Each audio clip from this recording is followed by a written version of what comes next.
he was holding the camera in their face. Then, thereafter, went and posted it on YouTube. He was recording this city council meeting to thereafter post it on YouTube to get likes and subscribers and make money off of his YouTube channel. He was recording this city council meeting the entire time so he could post it on YouTube and get a reaction out of his subscribers. He actually has a lot of subscribers.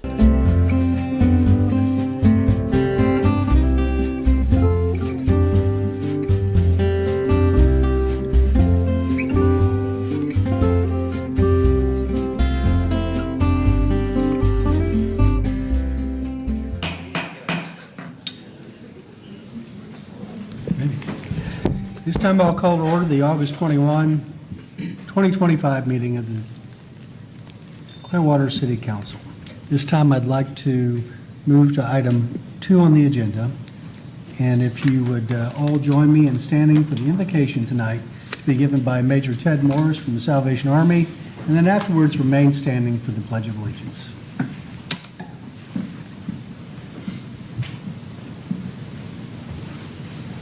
Let's pray.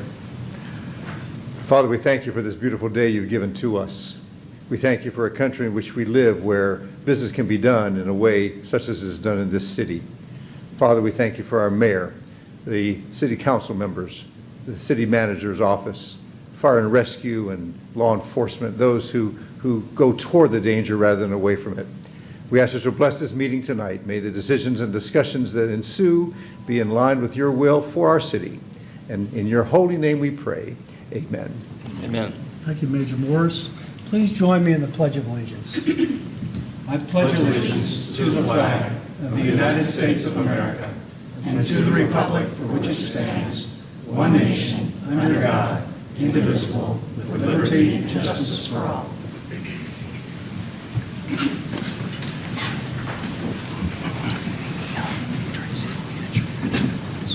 If you wish to address the council tonight, please complete a comment card. Comment cards are located by the clerk seated to the right of the dais. When called to speak, please hand your card to the clerk. Before we begin, I'd like to introduce our dais tonight. To my far left is our Deputy City Clerk, Nicole Sprague. Hello. To her right is our City Attorney, David Marbolis. Hello, good evening. To his right is City Council Member Ryan Cotton. Good evening. To his right and my left is Councilmember Mike Menino. Good evening. To my right, Councilmember David Albritton. Good evening. To his right, Vice Mayor Lena Teixeira. Good evening. To her right, City Manager Jennifer Poirier. Good evening. To her right, Assistant City Manager Dan Slaughter. And to his right, Assistant City Manager Al Battle. Good evening. This time we'll move to item 4.1 on the oath and, on the agenda. And I'd like to call forward our brand-new fire chief who's celebrating his second week on the job. We're so happy to have him here in Clearwater to administer the oaths of office along with our deputy clerk, Nicole Sprague.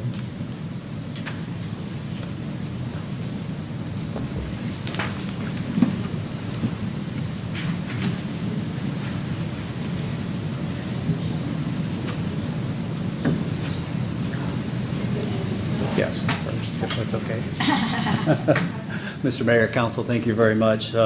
Clearwater Fire Rescue is proud to welcome 9 new firefighters to our ranks. They started June 2nd, and over the past 10 weeks, they've completed our intensive advanced recruit school, which included both fire and EMS training.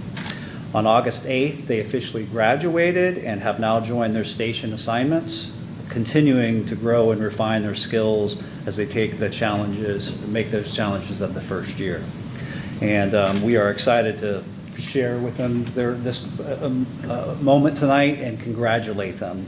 Also, they haven't been busy enough. Within the next few months, they're all going to be starting paramedic school, so just add that on. So we appreciate it very much.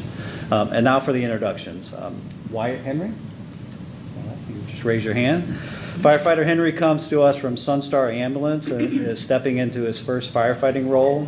He's currently assigned to B shift and ready to bring his EMS experience to the next chapter of his service. Next, Dexter Humphreys. Firefighter Humphreys is a proud U.S. Navy veteran, and fire service runs in his family. His younger brother works for Clearwater Fire Rescue at Station 45 on A shift. Dexter has been assigned to B shift. Dexter. Next, Chance Kelly. Firefighter Kelly also brings valuable EMS experience from his time at Sunstar Ambulance. This is his first firefighting position, and now he's going to be part of A shift. I think I'm maybe blocking Ramon Lagan.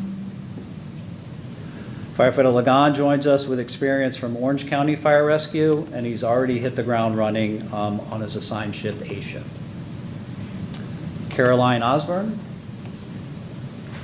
Firefighter Osborne brings her skills and experience from St. Pete Beach Fire Rescue, and she's now proudly serving on the A shift. Rami Surai. Firefighter Surai has a strong EMS background. He's having worked in both Sunstar and Pasco County Fire Rescue. He's now bringing that experience to our C shift. Logan Short. Firefighter Short is new to the fire service but brings valuable experience from Sunstar Ambulance. And a fun fact, his cousin works for Clearwater Fire Rescue at Station 47. Logan is assigned to B shift. Calix Smith. Firefighter Smith also comes from Sunstar Ambulance. And while this is his first firefighting role, his EMS background is a strong foundation, and he's now part of our C shift team. Charles Stokes. Firefighter Stokes is starting his firefighter career with us after previously working on youth ministries, and he's bringing his heart for service to the A shift. And I'd like to once again just welcome the 9 new members for Clearwater Fire Rescue.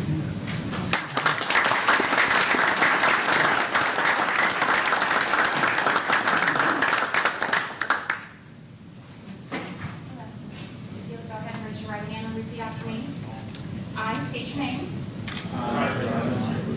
Do solemnly swear. That I will support, protect, and defend. The Constitution and government. Of the United States. And the state of Florida. And the charter and laws. Of the city of Clearwater. And that I will. Well and faithfully. Perform the duties. Of a firefighter. On which I'm about to enter. Congratulations.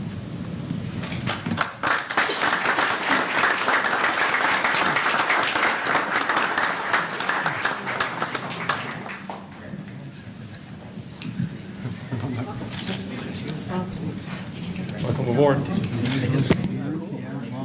Congratulations. Congratulations. Welcome aboard. Welcome aboard. Congratulations. Congratulations. Welcome aboard. Watch your step there. Good to have. Watch your step. Good to see you again. Welcome aboard. Watch your step. Good to see you again. Congratulations. Great job. Congratulations. Participating there. You can hand up for you. Welcome to the team. Watch your step there. Congratulations. You're not allowed to fall.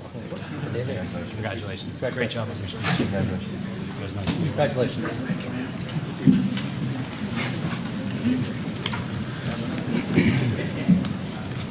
What a great way to start our meeting. We had a chance, a couple of us had a chance to attend the graduation ceremony, and just seeing the camaraderie of these new firefighters and the way they work together to get through class, and couldn't be more excited to have them joining our team. With that, we'll move to item 5.1 on the agenda, approval of the minutes. Second? All those in favor? Aye. Opposed? Unanimous.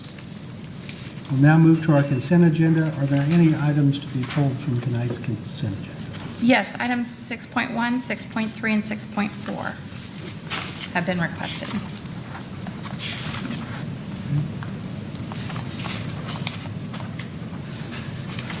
Is there a motion to approve the consent agenda except for items 6.1, 6.3, and 6.4? I move to approve the consent agenda 6.2 and 6.5 through 6.10. Second. All those in favor? Aye. Opposed? Unanimous. This time we'll move to item 6.1 on the agenda.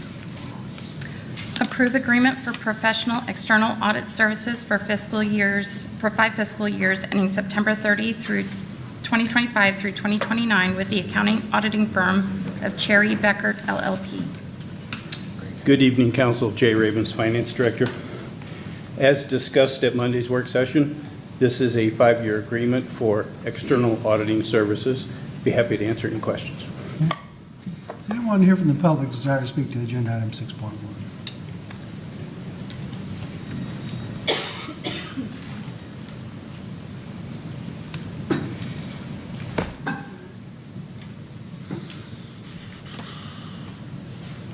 I'm Mr. Haluba. I actually think that hiring an outside auditor on an ongoing basis is a pretty good idea. I think it's a good thing. I do wish it had been going on back when, accounting irregularities were discovered at Parks and Recreation under Kevin Dunbar. Of course, we all know Kevin Dunbar was fired, terminated, but then he was rehired by Mr. Slaughter in an evil and unethical move. I don't know, maybe Mr. Slaughter's afraid of something, like the truth. But it will be interesting to see what sort of evil and unethical behavior is unearthed by an outside auditor. Is there anyone else here from the public tonight that desires to speak to agenda item 6.1? Hearing, seeing none, is there any council discussion? If there's none, is there a motion? Move to approve agenda item 6.1. Second. All those in favor? Aye. Opposed? Unanimous. Agenda item 6.3. Approve acceptance of University of North Florida Training and Services Institute High Visibility Education and Support Program for Pedestrian and Bicycle Safety Grant Award. Good afternoon, good evening, Mayor and Council, Deputy Chief Mike Wall, Clearwater Police Department. As mentioned in Monday's work session, this is a high visibility enforcement grant through IPTM, the University of North Florida, for pedestrian bicycle enforcement at an overtime rate. We were awarded the grant. We're seeking approval for $22,969.15. Anyone here from the public tonight desire to speak to agenda item 6.3?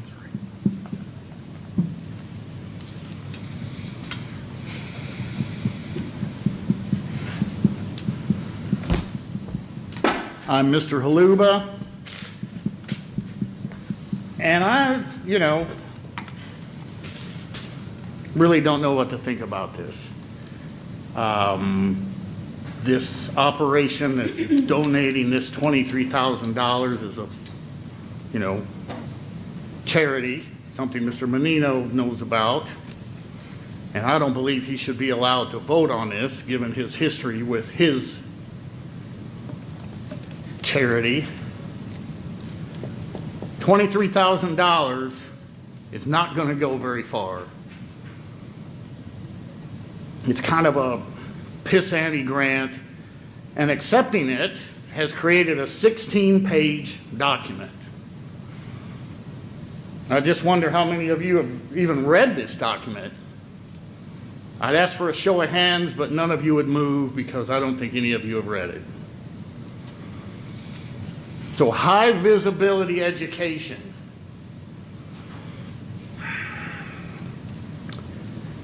Are we going to put Jared Stiff in the middle of Gulf to Bay Boulevard waving a banner that says "Be careful"?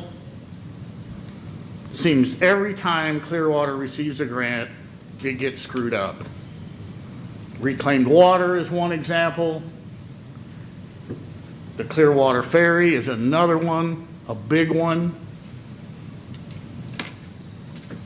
Citizens need trustworthy policing. We need enforcement that upholds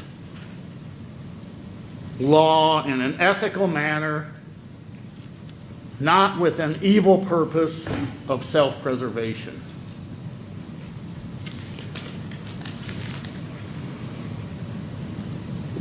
We need policing that supports and upholds individual rights, especially those individual rights granted by the First Amendment. While I'm glad to see that, Mr. Wallach has come out of hiding and made the trip down from Pasco County at our expense, once again, I'm going to say it, I believe Clearwater Police should be shut down.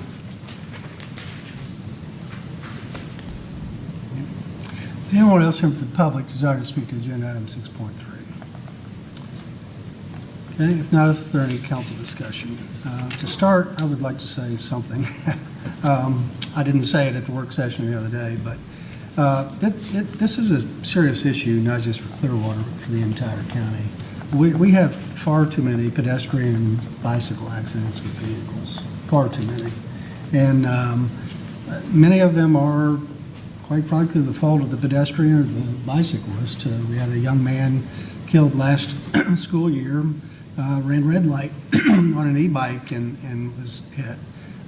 But we statistically, as a county, have led the country in the incident, the per ratio of incidents of those for the folks compared to the number of folks who live here. So I did read the entire contract, and I'm sure others up here did. We're not going to raise our hand every time we're asked for a question of the public about it, but this issue that we're addressing here with this is incredibly important to our community. We want to make it a safer community in all respects, and so I welcome this study. I welcome the grant. I just want to say that. And anybody else wants to share or any further discussion? But if not, is there a motion? Motion to, go ahead. Well, I was just going to say Fort Pinellas, we are also, we're trying to get to 0 deaths in any traffic incidents in the next 15 years, and we got a long way to go. This is a step toward that, and it's a good thing. Is there a motion? Motion to approve agenda item 6.3. Second. All those in favor? Aye. Opposed? Unanimous. Agenda item 6.4. Approve an agreement with Pinellas County Sheriff's Office for forensic crime scene processing, latent prints, property and evidence storage, and Pinellas Juvenile Assessment Center security services. Good evening, Mayor, Council. As I spoke at Monday's work session, this is for a new yearly agreement between the Clearwater Police Department and the Pinellas County Sheriff's Office. It's a 1.4% decrease from last year with a total cost of $520,996, and that is to cover the cost of forensic crime scene processing, latent fingerprint examination, property and evidence storage, and security costs related to the Pinellas County Juvenile Assessment Center. Does anyone here from the public desire to speak to agenda item 6.4?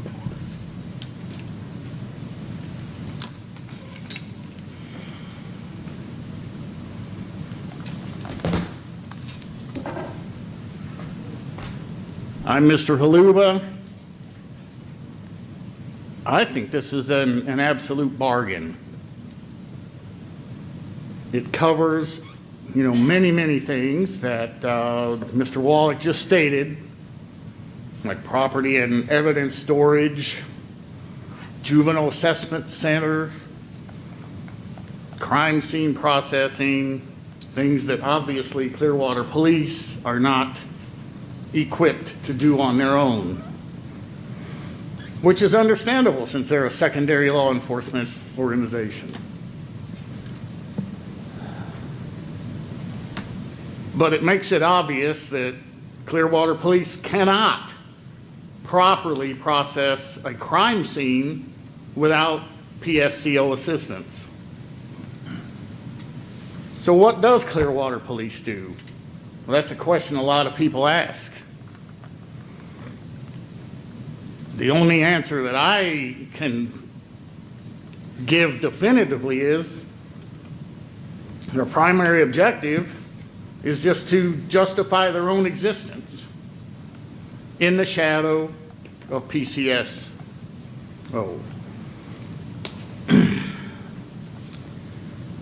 I'll again say, we don't need Clearwater Police at all.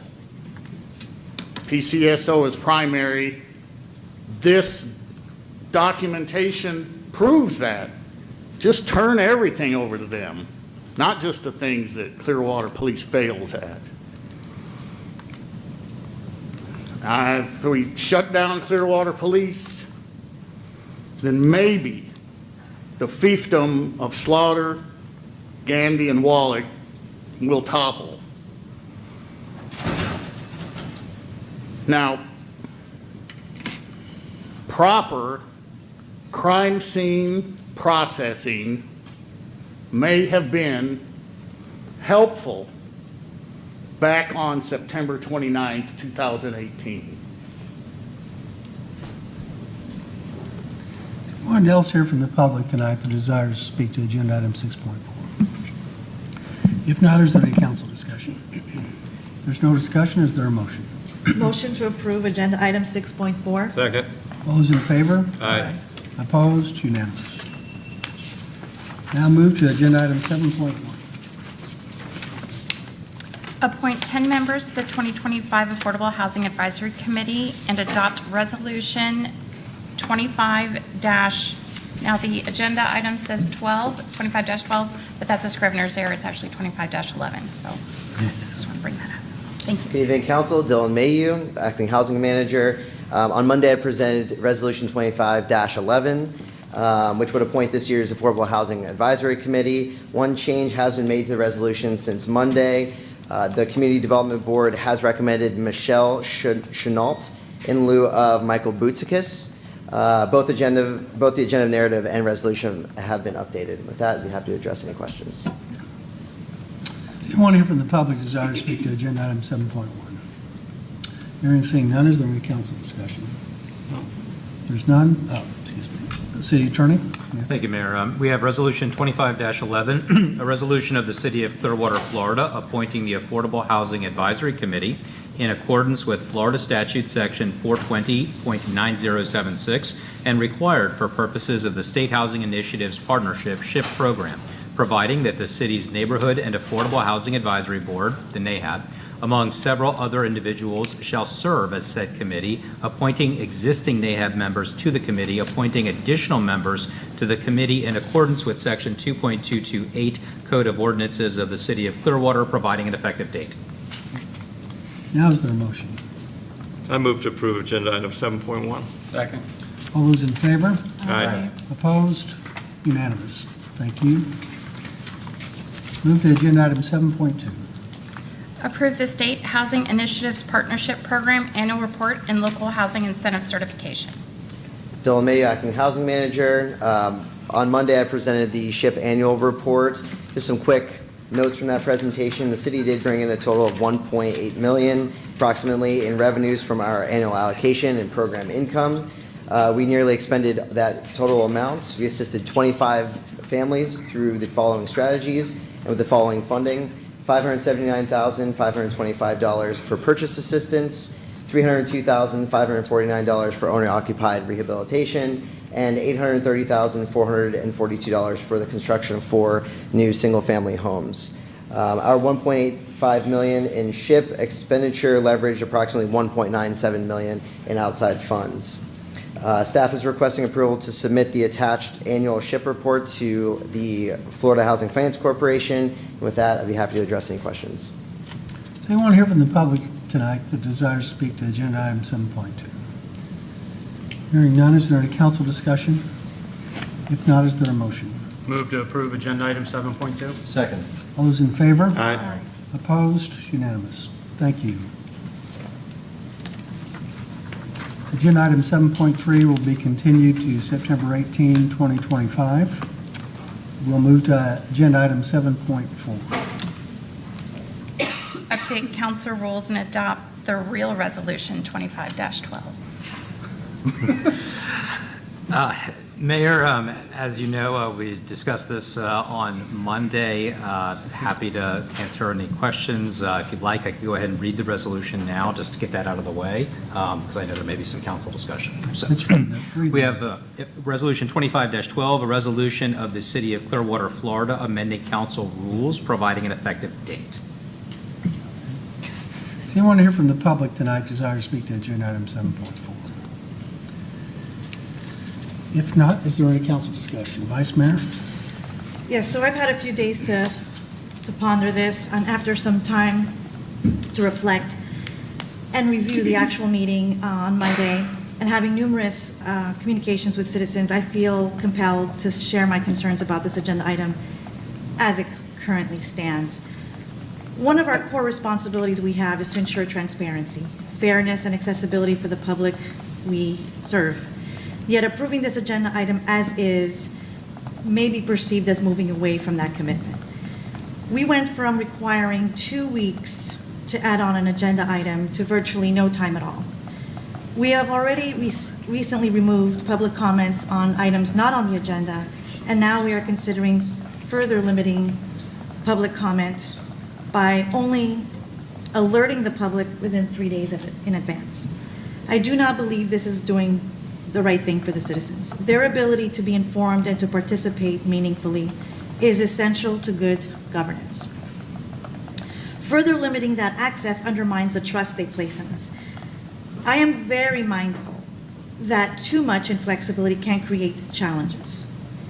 But we have recently added a comment section for all our council during the work session, and we still maintain the 3 minutes on work meetings. So there is that flexibility should anything arise at the last minute.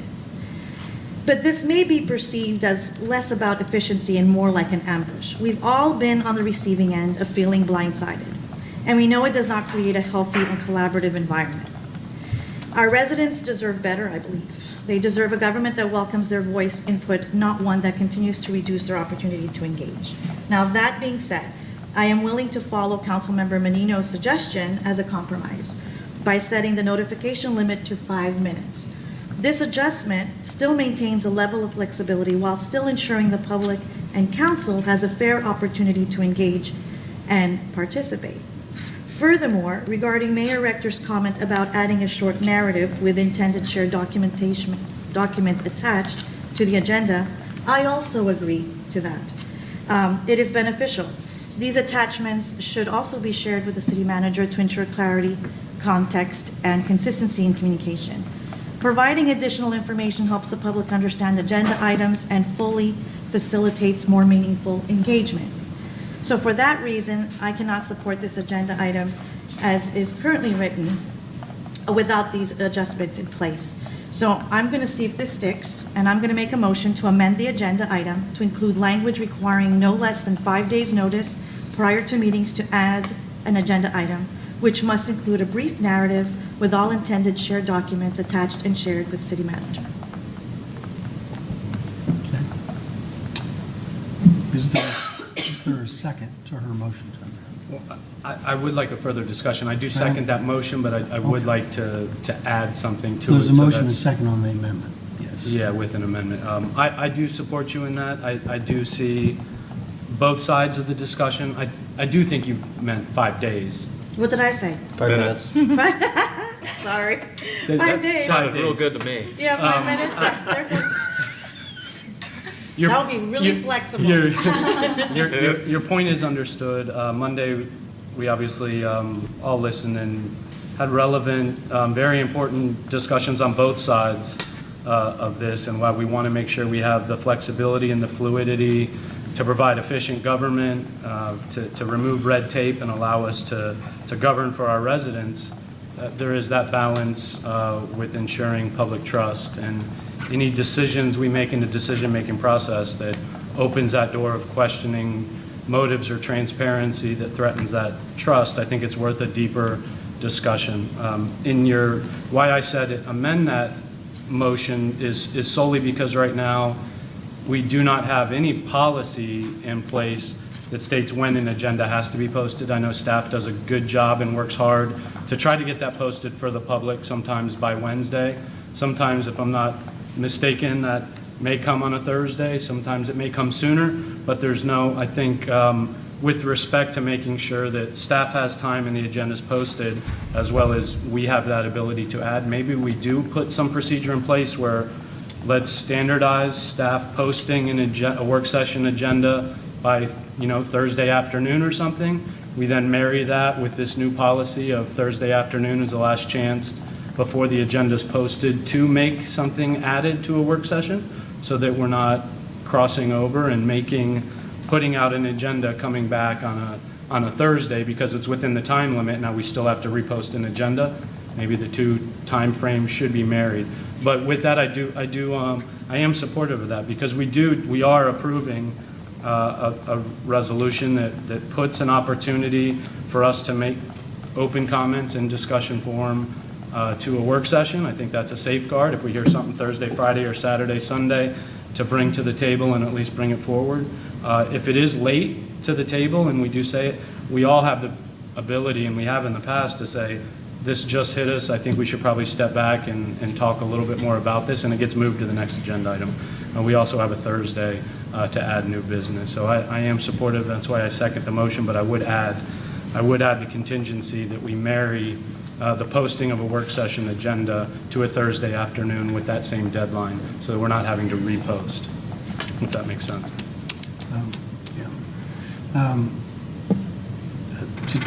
Just so we remember, though, we don't always have a work session before a council meeting. So, for instance, our next council meeting, we do not have a work session before it. So that would In the be, motion, that would be it my was- But it's a concern 5 with timing. days. In the That motion, would be it on was, to- I back didn't to your specify work point. session. I would be careful not to tie it specifically to work sessions. We don't always have one. I agree. The amendment, It's the 5-day time limit, Yeah. timeframe, I think, is the important part for it to be married with. So I'll point out again, like, I don't know that we necessarily have an issue with this, and I'll leave it to what the city attorney kind of, the conversation I had with him at the work session is, I was under the impression that that's us just wanting to bring something forward. What we've heard in the community to be brought, we put it on an agenda item, we talk about it at the work session, and we decide, are we going to vote on this on Thursday, or do we need more time as a group? I would be extremely taken back, honestly, if I brought something up within those 2-week timeframes or whatever it is, put it on a work session, presented it on Monday, and everybody was immediately on board. I mean, call me crazy, but I would really be apprehensive to that. So I don't think that there's necessarily a problem with it. I mean, I can think about and now knowing that it can be a one-way communication, when I put something on there, the two items that come to mind is the Attorney General's letter, right? I could have put more information within that of just Attorney General letter, and then I spoke with the Chief of Staff, have more information, right? To let everybody know kind of where we're coming at with it. So I understand that. At the time, I didn't think I could do that because I thought that would be breaking the sunshine law. The second thing that I did was fluoride, and as we talked about on Monday, I had been talking with the city manager about that for a few weeks prior, and then I did not expect to put it on that agenda item to get it passed on Thursday. And we had that discussion, the back and forth. Everybody needed some more time. We needed to get through this. We obviously want the public to be right along board and see what their sentiment is, and how long do we need? What is that? And we had that discussion, and we pushed it 4 weeks out. So I just am a little confused because I haven't seen, since I've been sitting in the seat, an issue with it. And I didn't realize this was a cause for concern. I understand the city attorney wanting to put it into rule form, but I don't think, if it's not broke, don't fix it. So what are we doing here? It's just kind of a little mind-boggling to me. so let me clarify that then.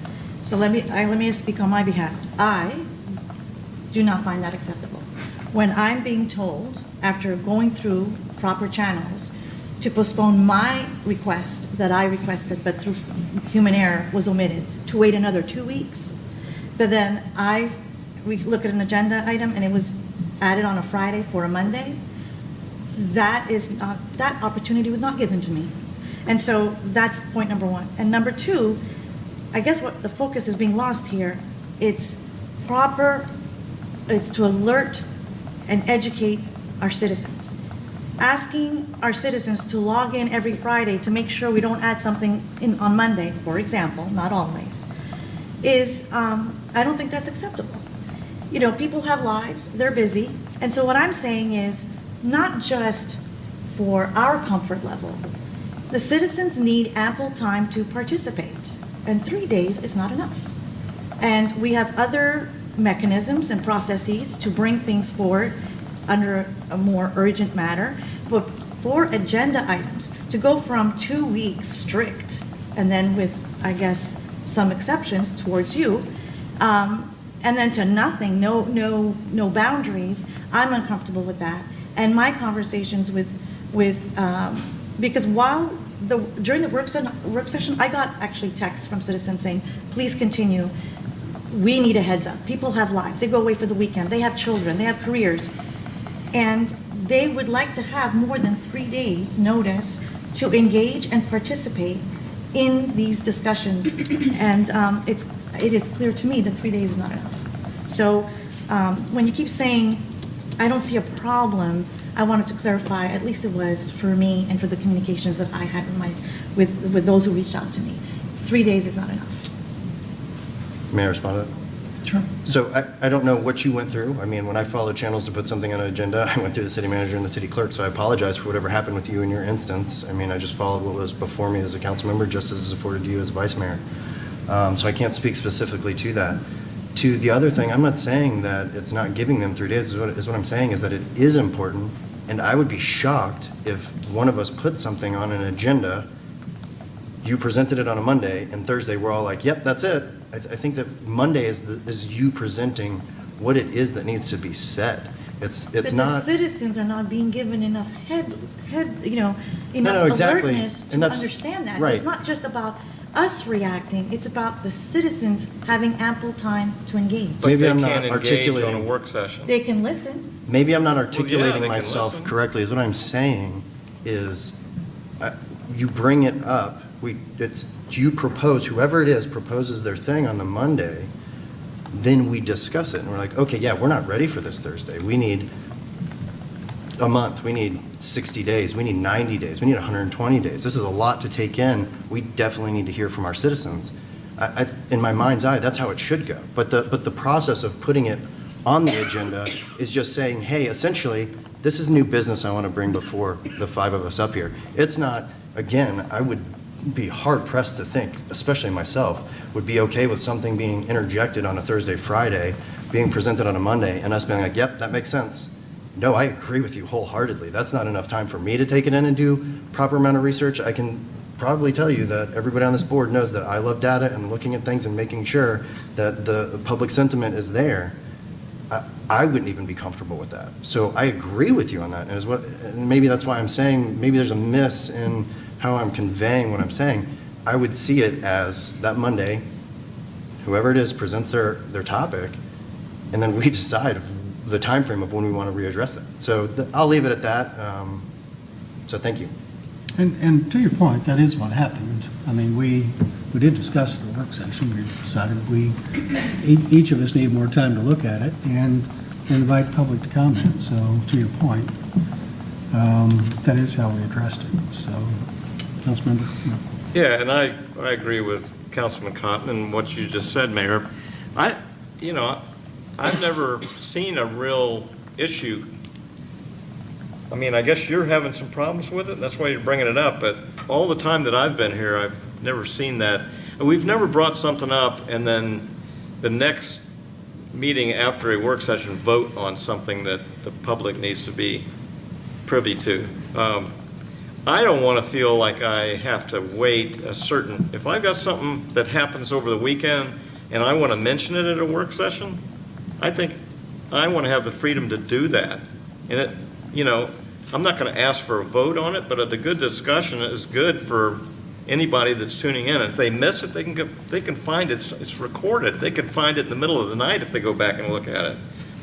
And if it's something they really feel that they need to come in and talk about, they will come in and talk about it, when we go to resolve it at some point. I'm fine. I don't think we've really had anything that's come to us.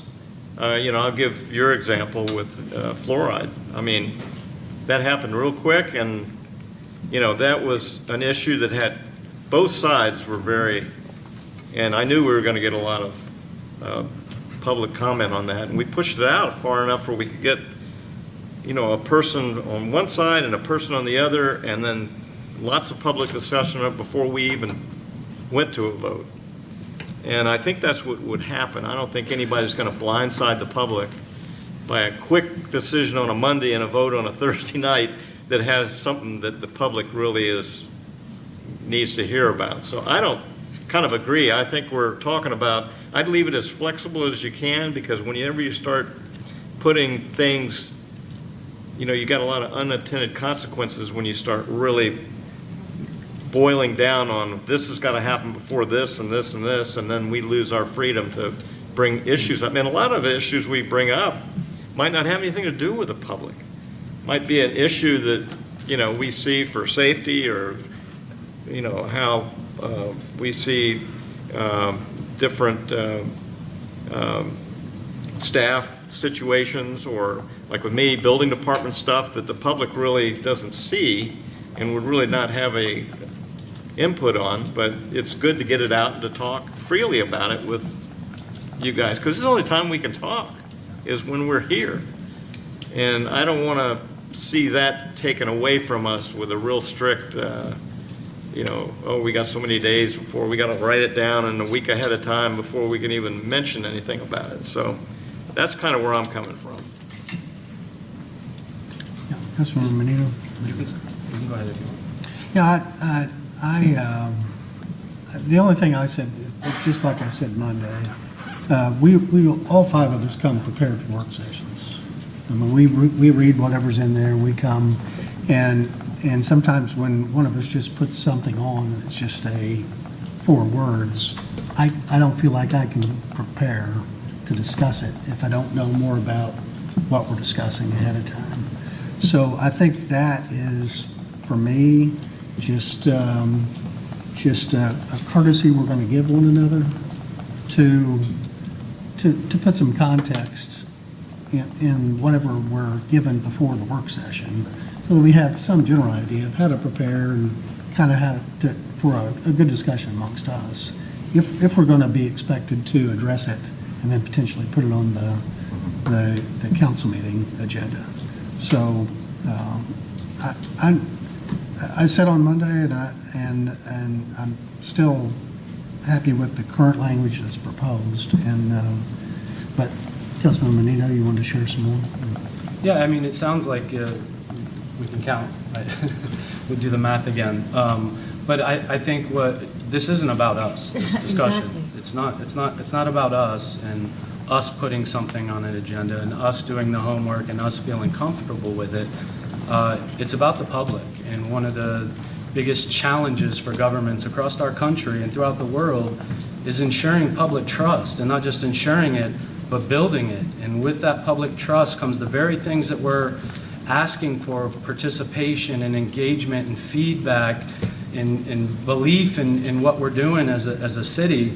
And anytime we start putting policies in place that have the ability to erode in that trust, in that process of building it, I think we should pump the brakes a little bit and dive deeper. And this is one of them. I find discomfort in having staff post an agenda and circling back in 48 or 72 hours before a meeting and making changes to it or adding things to it. And it's not about me not having time to do the homework, because it's my job to make that time, but it's about the public. And the optics from the public side is, what are they doing now? Well, this seems a little shady.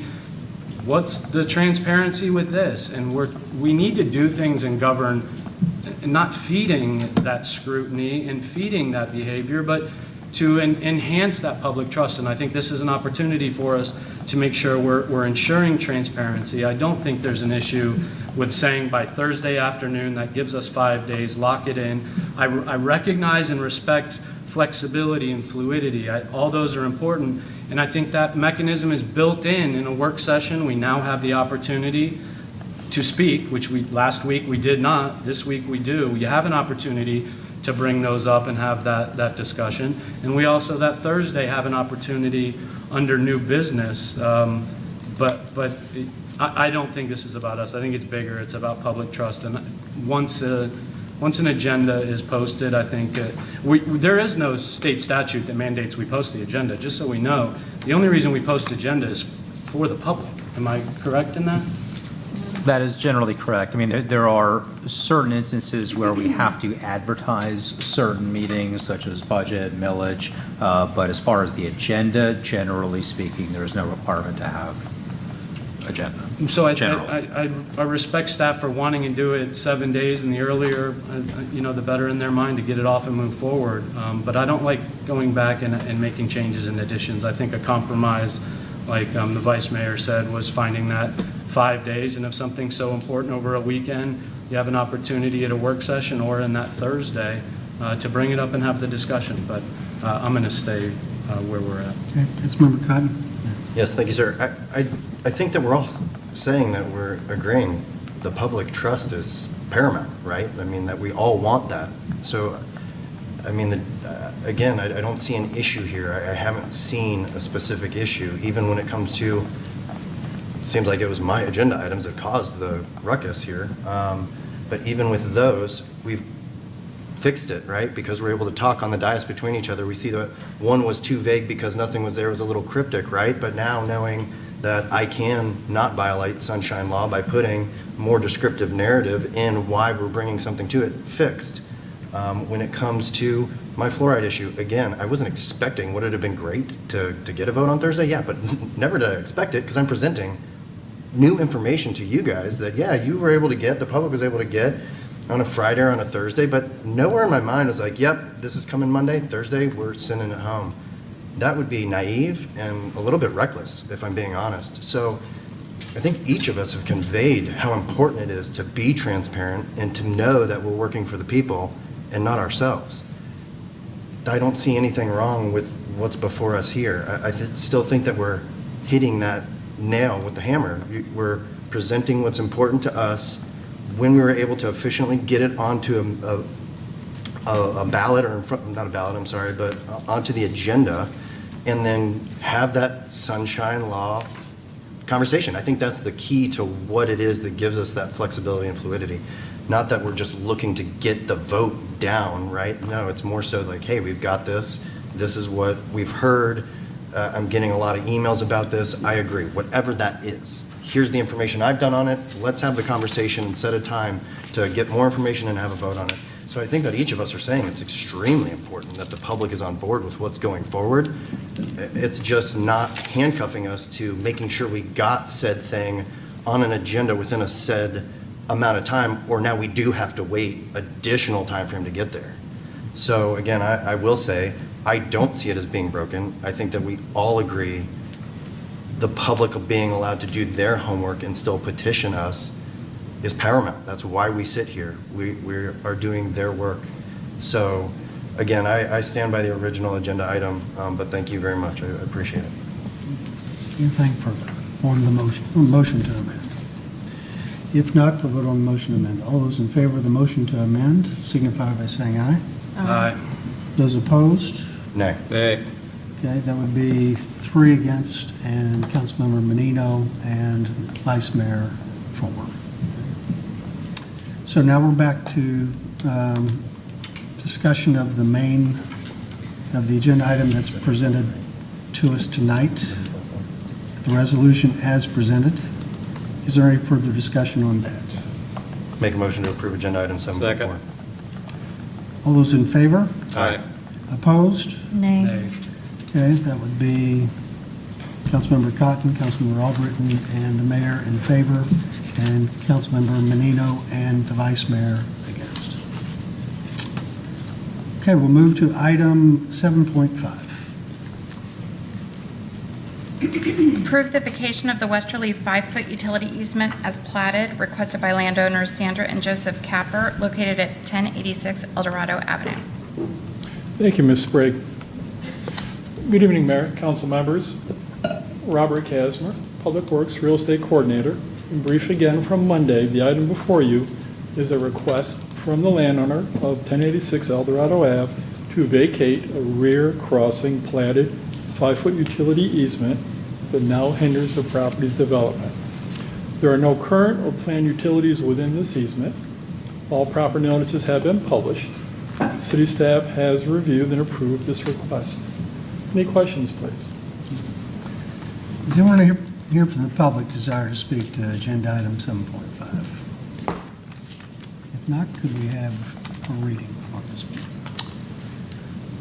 We have ordinance number 9821-25, an ordinance of the City of Clearwater, Florida, vacating a platted utility easement portion therein, Lot 10, Block 70, along with a portion of the south one half of Lot 11, Block 70, Mandalay A subdivision, according to the plat thereof, recorded in Plat Book 14, pages 32, as recorded in the public records of Pinellas County, Florida, providing an effective date.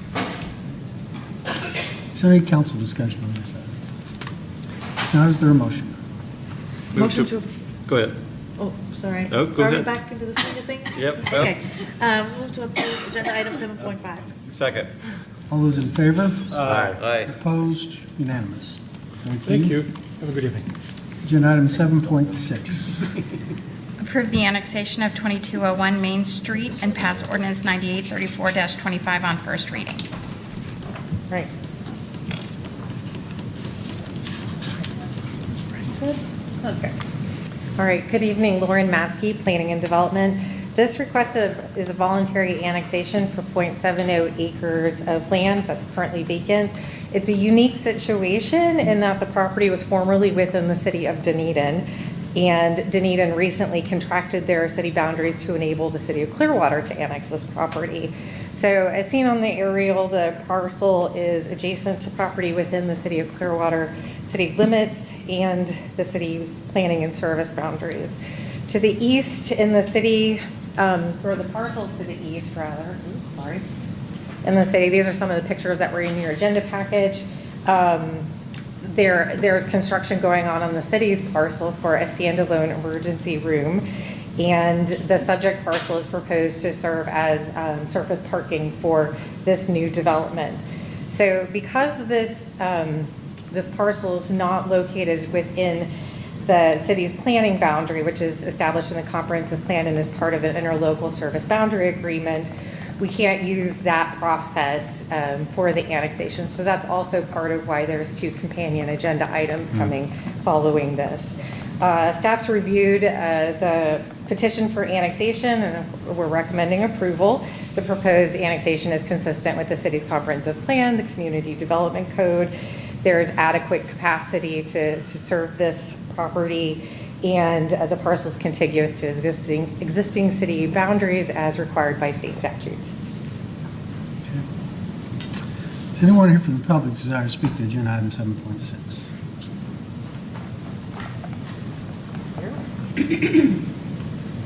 Good evening, Mayor, Commissioners. Katie Cole with the law firm of Hill Ward Henderson, representing the applicant and property owner.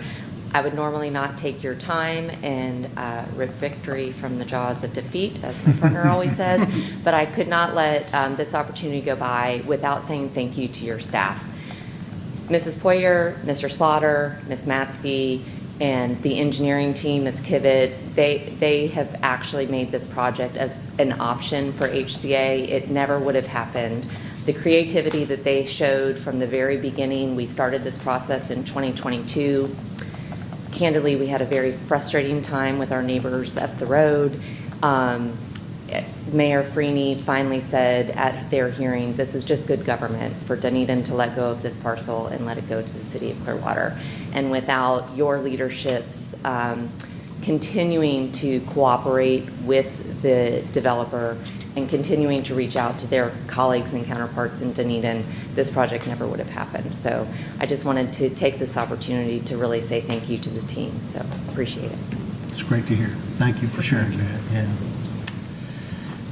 Okay. Anyone else from the public desire to speak to this agenda item? If not, could we have a reading? Mayor, we have ordinance number 9834-25, an ordinance of the City of Clearwater, Florida, annexing certain real property located on the southeast corner of Main Street and Belcher Road, whose post office address is 2201 Main Street, Dunedin, Florida, 34698, into the corporate limits of the city, and redefining the boundary lines of the city to include said addition, providing an effective date. Is there any council discussion? If not, is there a motion? Move to approve agenda item 7.6. Second. All those in favor? Aye. Opposed? Unanimous. Agenda item 7.7. Approve a future land use map amendment from undesignated Pinellas County to the institutional category for 2201 Main Street and pass ordinance 9835-25 on first reading. All right, good evening again. For the record, Lauren Matzke, Planning and Development. So this is the second of the three cases for the parcel at 2201 Main Street, Dunedin. The series of annexations, or applications rather, is unique because the parcel was previously in the city of Dunedin, trying to get certain things in the record, so thank you. Under the City of Dunedin's regulations, the property was designated with retail and services for its future land use category. So that would be most consistent with the City of Clearwater's commercial general. Since it had to go through this process, we've collaborated with the applicant, and they're proposing that it instead be designated with institutional. This is consistent, of course, with the parcels to the east that are within the City of Clearwater. You can see that the institutional wraps just to the south of the subject property.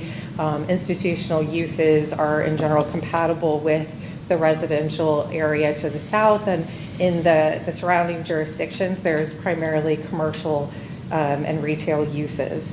So it's a very compatible category for this and would provide for a unified designation across both sites, which will become a unified parcel.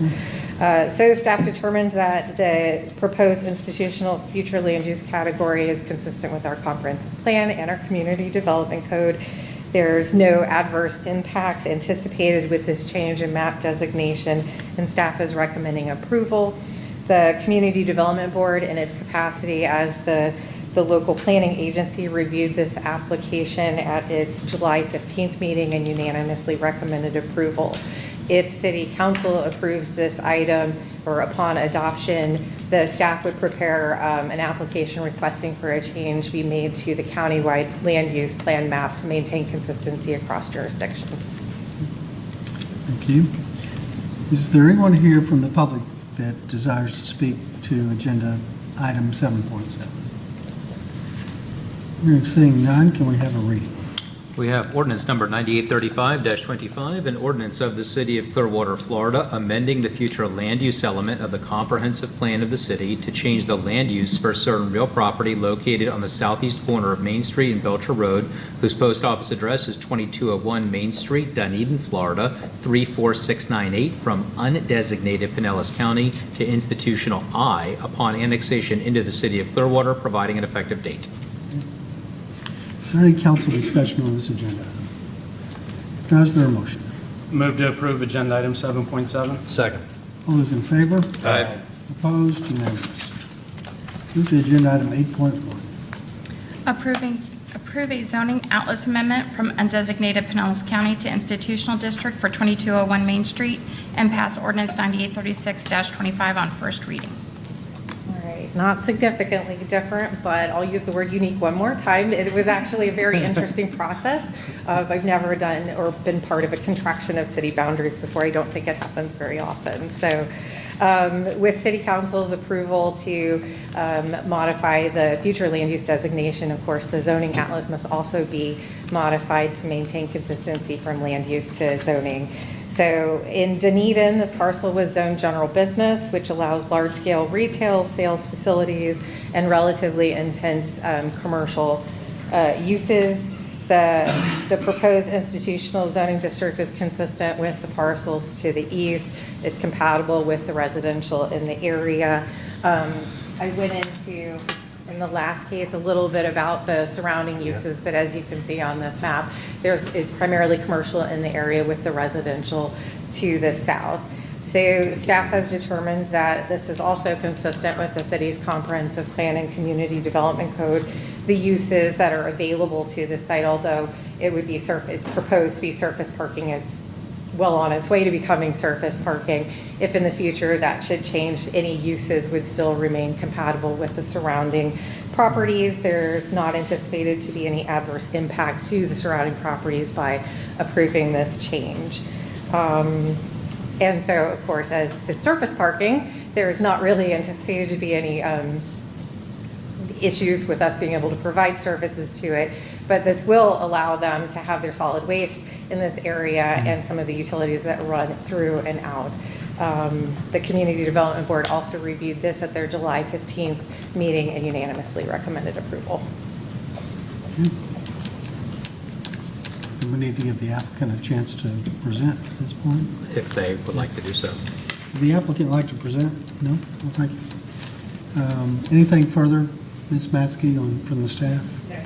Is there anyone here from the public that would like to comment on this agenda item 8.1? Hearing seeing none, is there any council discussion? If not, then we have a reading.